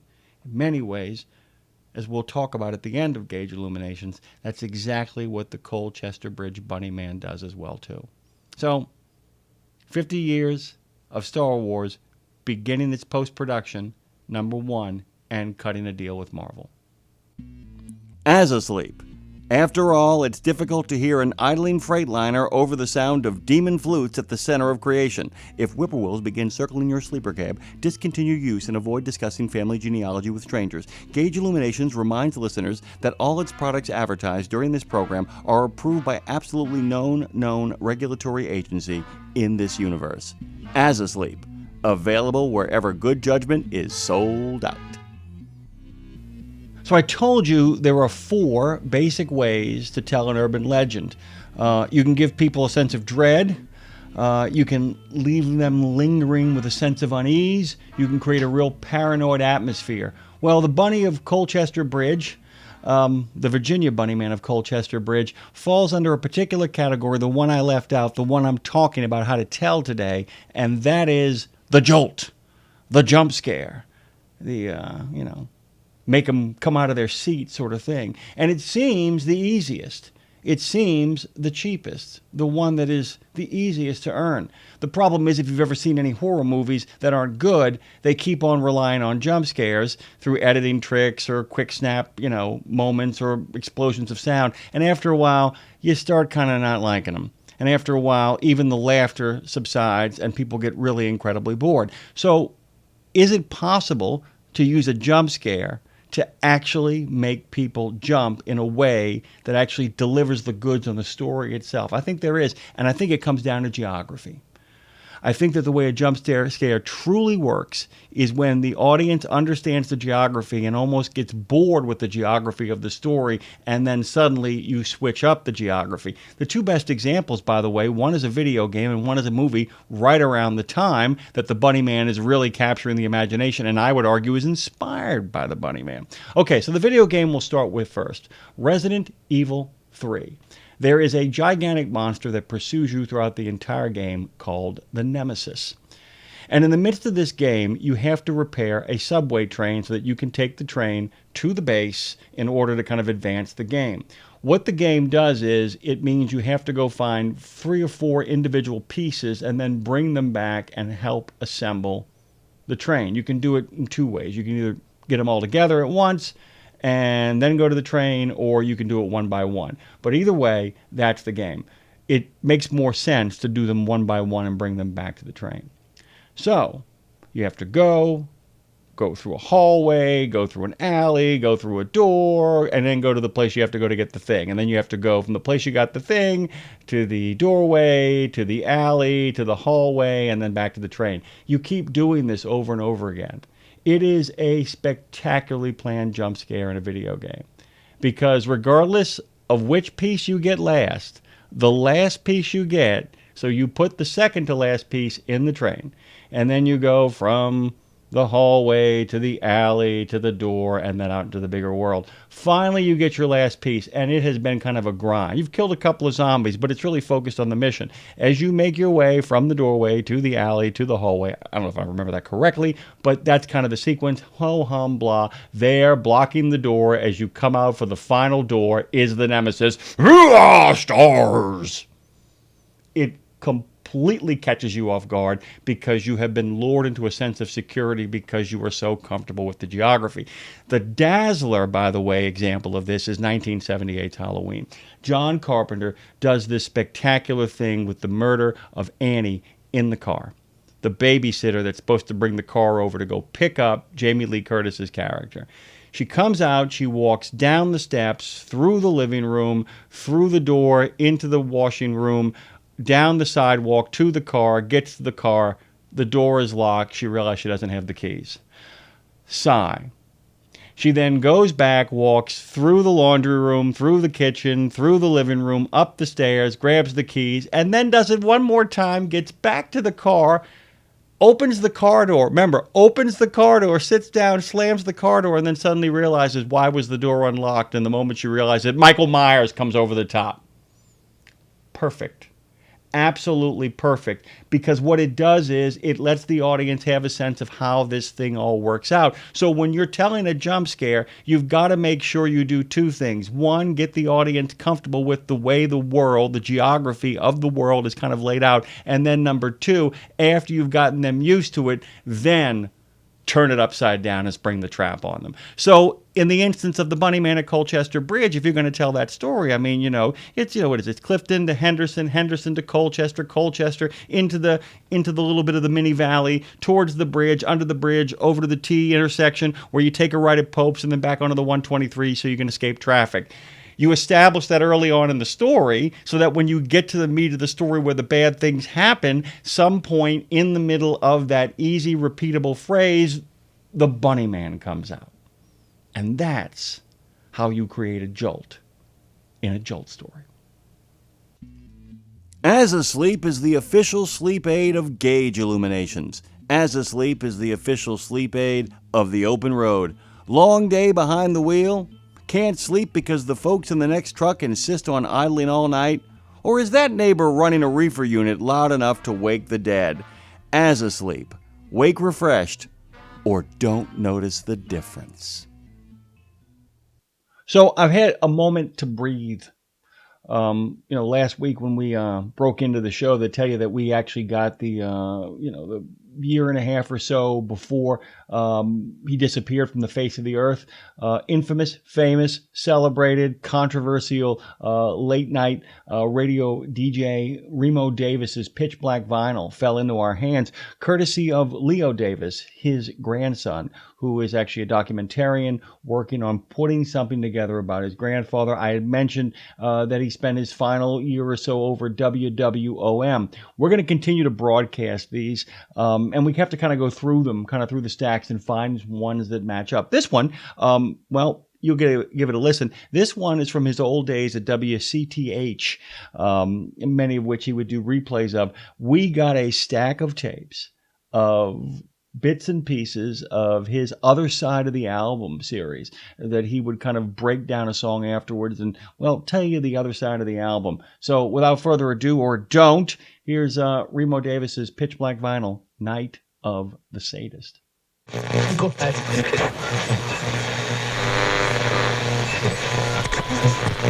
got two phones in this studio. Remo Davis's Pitch Black vinyl's got two phones. There's the one you can call to get in those kooky requests. Give me that creepy catnip of the road. Or just a call, talk about the way it used to be. You know the number, don't be a stranger. And then there's the other phone. The phone that only rings when there's a problem. No problem here. Never a problem at 2 a.m. with old Remo.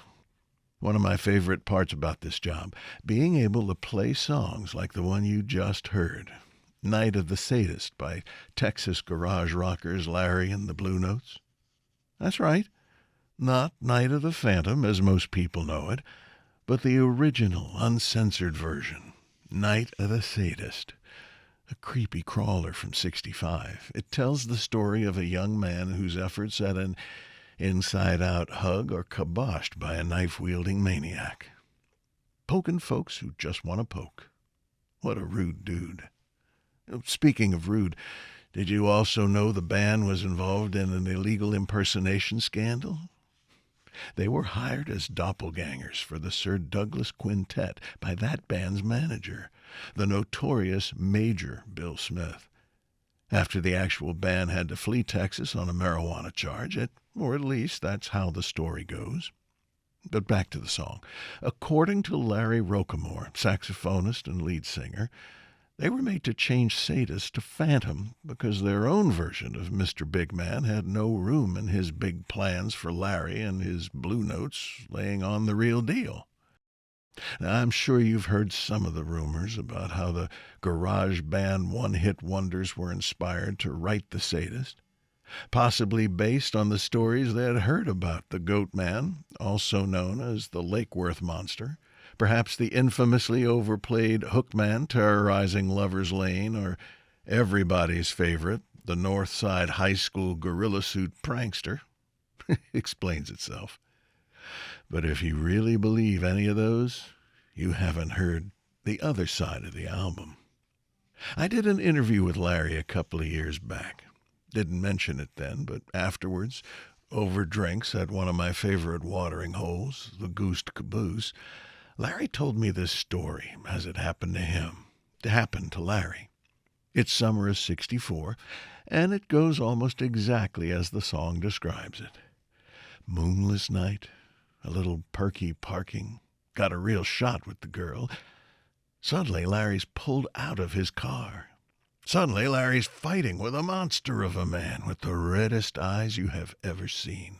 And that monster's got a knife getting closer and closer to Larry's throat. Larry's screaming, his date is screaming, the killer is roaring, and Larry knows it's a matter of seconds before his arm gives out. And this is where Larry's story diverges from his song. Night of the Sadist's lyrics say, "Then something happened to him.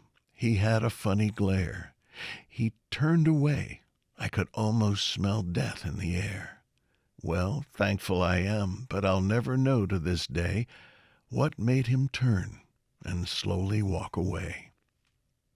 The killer did have a funny glare. The killer did walk away. But the killer didn't do it without reason. According to Larry, just as the knife began to touch his throat, a striking brunette emerged from the darkness behind the killer and simply said, firmly but calmly, "That's not Doug. That isn't Doug." Sputtering, the killer responds, "This is the one I saw." "I don't care what you saw. I know Doug, and that's not Doug. Go back and wait for me." And like that, the killer walks back into the darkness. And that striking brunette turns to Larry and says, "This is the problem when you hire sadists. I'm so sorry. Enjoy your evening." And like that, she was gone. So based on that, we get Night of the Sadist. And even as Night of the Phantom turns out to be a hit. But that's not the end of the album.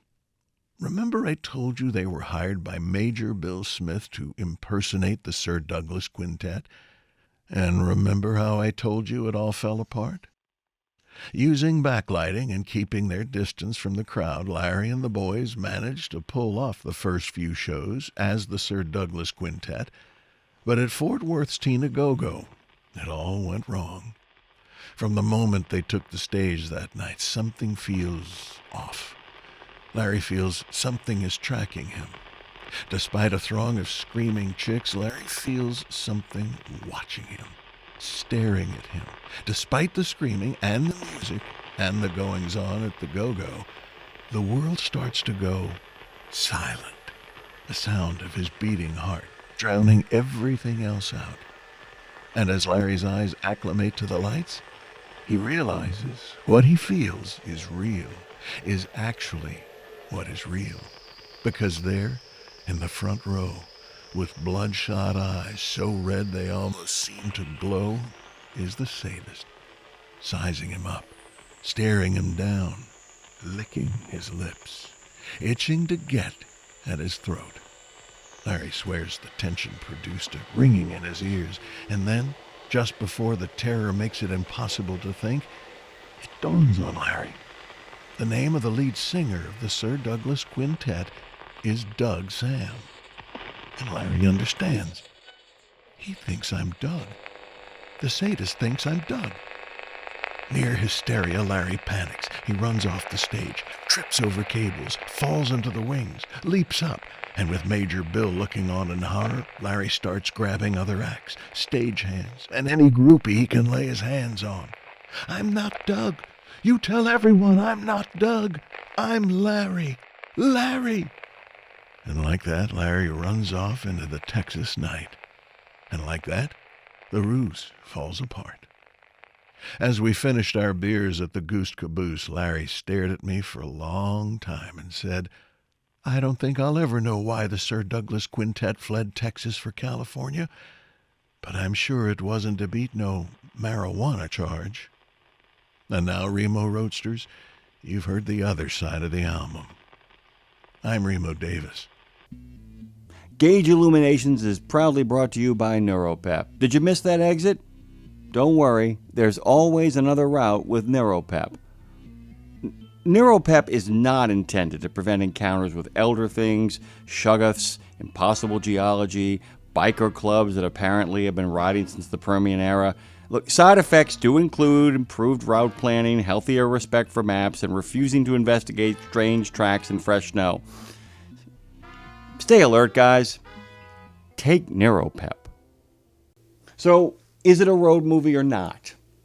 Well, last week we talked about The Hitcher, and we pretty much came to the conclusion that ain't a road movie. If you want to know what our arguments are, go back and check out that episode. But today is a tougher call. Is it a road movie? And the title is Race with the Devil from 1975, directed by Jack Starrett, featuring the talents of Warren Oates and Peter Fonda and Loretta Swit and R.G. Armstrong. This movie is about two couples that pile into an RV and driving from San Antonio on their way to Colorado to go hit the slopes, in fact, stumble upon an occult ritual that turns out to be a satanic occult that then proceeds to pursue them for the length of the movie, and using all of their wiles and all of their wisdom about motorcycles and repair and everything else, they try to somehow make it to Amarillo in time before the cultists catch up with them. The problem is the cultists aren't just in one place. They are speckled all throughout towns along the route, and they are setting up all kinds of road traps and all kinds of lure baits to bring them in and to kind of sucker them in. And our two heroes, Oates and Fonda, have to find a way to purchase shotguns, but hopefully from the right people, and on it goes. A game of cat and mouse on the open highway. Is it a road movie? Well, first of all, for it to be a road movie, the majority of the film must take place on the road. Does it? Yeah. San Antonio to Colorado. And even when the detour occurs, it then becomes San Antonio, or the point where things go wrong, to get to Amarillo, where they know for a fact they won't have to battle against the satanic cultist. Number two, is the road itself a character? This is kind of an incredible one, because while the road itself, with all of its, travails in regards to its geography, is okay as a character, the fact that the people who are in the cult are all along the route, both in the rural areas and in the small towns, means they are constantly setting up roadblocks. In fact, there's an incredible one where they try to convince them that a school bus full of kids has broken down, and it's only when they realize, in the kind of confusion of everything, that it's Sunday, they're able to drive off. Okay, number three. Is the vehicle they're driving, in fact, a character? Oh, Nelly, they got themselves a Vogue 32-foot motor car. I mean, a motor coach, the biggest RV you ever seen in your life. And it's a character unto itself. First of all, being that it's really big and really sturdy, it's a tank. It's full of weapons. It's got all kinds of other practicalities that make the ability to survive in it that much easier. The problem is it's also slow. It breaks a motor fan at a certain point. Its travails, its inability to pick up speed. The guys love their wives, so they're not going to abandon them and ride off on their motorcycles. You get the idea. That vehicle is a gigantic character. Is the map clearly drawn out? You bet your ass it is. After all, I told you, San Antonio, Colorado, and the moment they run into the occultists, it becomes a mad race to Amarillo. Here's the problem. It's number 5.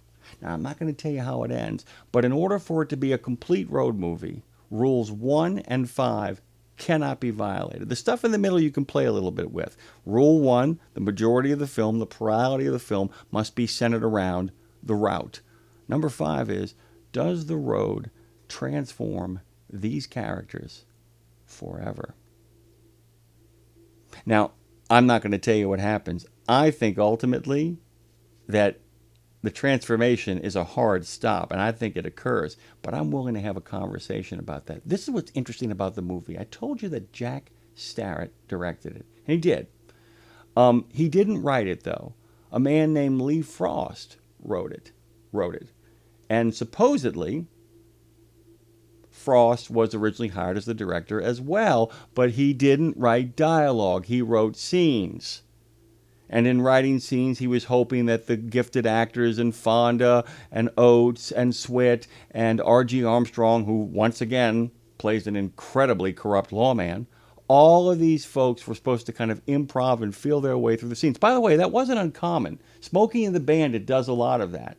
But when the producers of the film found out that there was no written dialogue and things were just being improvised as the film kind of went from place to place, especially since it was supposed to be a low-budget schlock to make money, they fired him and replaced him with Starrett, which made almost Oates and Fonda walk away from the film. Starrett talked them back into it, and on they went. I think part of the reason the film should be revisited as a near miss is because it doesn't quite really nail the mechanics of screenwriting. It doesn't quite get everything where it kind of should be. Doesn't mean it isn't a blast. Doesn't mean you won't enjoy it. But Race with the Devil, watch it. Get back to me and let me know if, in your opinion, rule number 5, the road transforms our characters forever, happens. As Asleep is the official sleep aid of Gauge Illuminations. As Asleep is the official sleep aid of the open road. Long day behind the wheel? Can't sleep because the folks in the next truck insist on idling all night? Or is that neighbor running a reefer unit loud enough to wake the dead? As Asleep, wake refreshed, or don't notice the difference. There is so much to kind of unpack at the end of all of this. We began with a rather simple story. Clifton gives way to Henderson, gives way to Colchester, gives way to the bridge, gives way to the axe, and takes you back up onto the interstate to resume your suburban, well-ordered, manicured life. Man, you came close, though. Somebody hurled a hatchet at you. Somebody killed somebody else over there. This whole urban legend myth, which begins actually with 6 to 7 legitimate stories in the Washington Post. We can argue all day about the particulars of it. A young couple, Air Force Academy fiance, a security agent for a contracting firm, saw something and thought enough of it to actually call the police and file a report. Attention seekers don't do that because the police tend to follow up, as they did when people in the late 70s claimed to have seen the Bunnyman. The police did follow up and checked out almost every single one of those costume shop rentals. That is undisputed fact.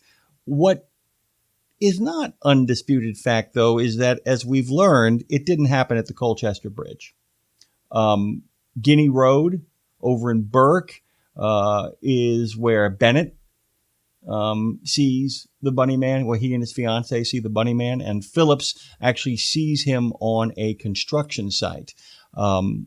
If you kind of put together the pieces of that story, you begin to realize that if in fact it was a person, and if it was in fact the same person, it was probably someone who was deeply disgruntled that suburbia was encroaching upon their farmland or the patch of earth that they wandered to kind of keep themselves safe. Probably somebody mentally disturbed, wearing a Bunnyman outfit with a hatchet, if in fact they're the same person, because our Air Force Academy cadet never claimed he was in a Bunnyman suit. The fiance did. But that being said, 6 to 7 stories, Washington Post, mentioned here in the Baltimore Sun, and a couple of syndicated columns. Great. What's great about the story is the fact that it reminds us that we all like telling a good story, and everybody likes to get in on the action.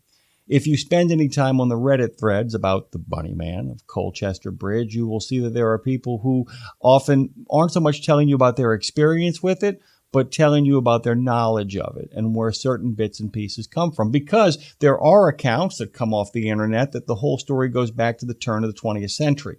And in fact, that an insane asylum had really scared the local residents of a particular neighborhood, exactly where the Colchester Bridge is now. And of course, in the process of that, they decided to relocate the people in that asylum. The bus then had an accident. And while most of the people in the accident were either killed or accounted for, 2 fellas escaped, 1 was immediately captured, and then soon after that, someone began to show up in a bunny suit and began to hunt and stalk little children until finally he was captured. Actually, he was chased down to the train at Colchester Bridge, where in attempting to jump across the tracks, he was struck by a train and killed. And that's where the haunting begins. Except that's an internet myth.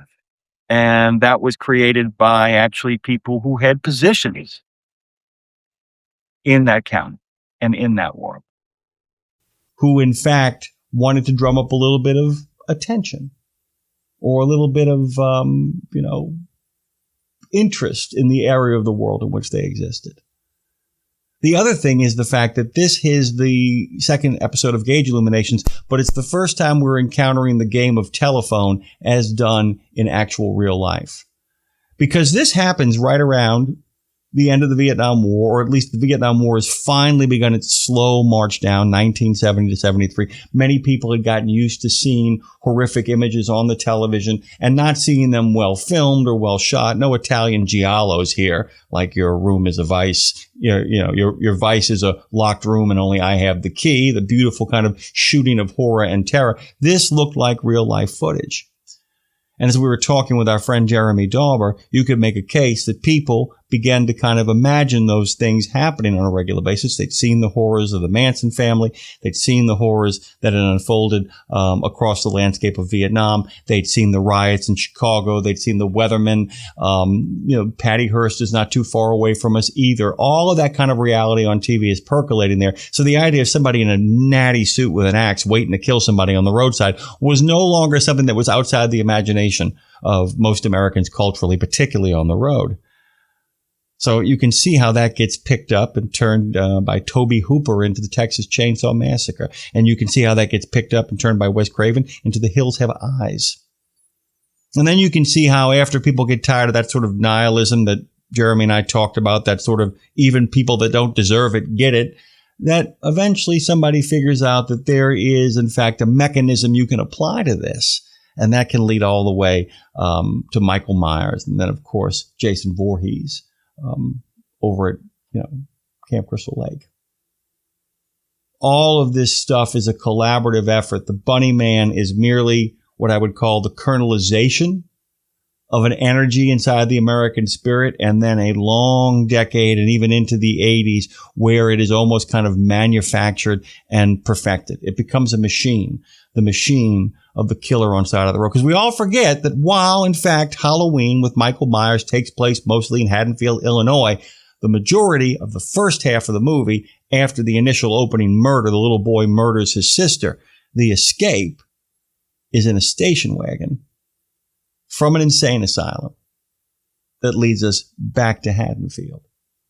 And so in many ways, that internet rumor that there was a backstory that actually springs out of the imagination from the late 19th, early 20th century and into the community where the Bunnyman haunts is, in fact, Bunnyman begets Halloween, and Halloween's backstory begets the Bunnyman, which continues to grow and expand and move to the point where we no longer believe it. We're just willing to suspend our disbelief for the bridge that suspends across Colchester Road. Next time you see somebody on the side of the road, pick up speed a little bit, drive a little bit further down, and make sure they're not getting ready for Easter. We'll talk to you next week. Let's find out what's going down. Things get awfully lonely out here on the road. Easy to see how somebody could take a wrong turn and poof, they're gone without a trace. Makes me think of David Lang, turn of the century fella, farmer. His wife and 2 kids were on the porch and his attorneys were riding off in their buggy. Everybody saw him walking across an open field, and in the blink of an eye, he was gone. Vanishing. That's what we're talking about next week on Gage Illuminations. Maybe it was trafficking. Maybe it was kidnapping. Maybe it was aliens. Or maybe it was something worse. Those moments in time when time seems to stand still and nothing is what it was in the blink of an eye. Gage Illuminations.